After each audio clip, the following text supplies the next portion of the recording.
Hi, Phil White from Creating Chaos. I'm just very quickly going to go over a kettlebell exercise that's seen as the daddy of exercises, but we often see it done pretty poorly, in all honesty. Firstly, as you can quite possibly see, I'm quite warmed up, so whenever you do this exercise, make sure you are warmed up and you're not doing it straight away as the first thing within your exercise routine.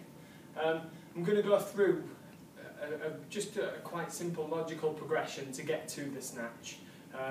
The first two movements that I go through should be and must be mastered before being able to do the snatch safely and effectively. Okay, so the first one, you may well know, the kettlebell swing. I'll just very quickly go over it. So, let's get straight into it. So double-handed.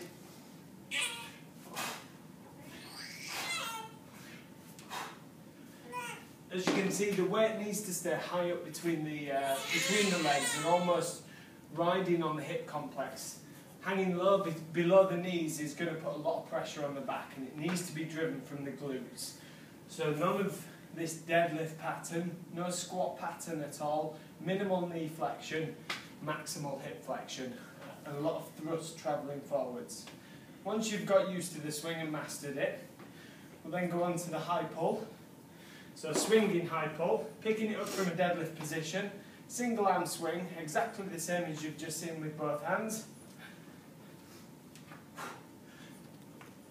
But this time, you're going to follow the hip extension with a ride up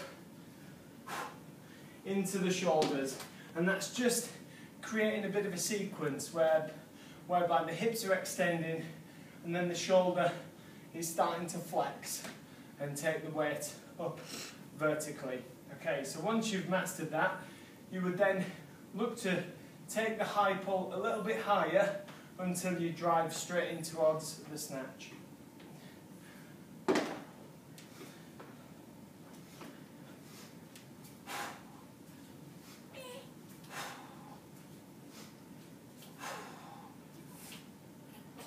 So as you can see, it's not clashing onto my wrist.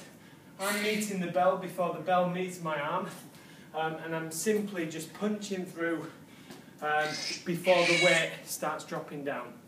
Cheers.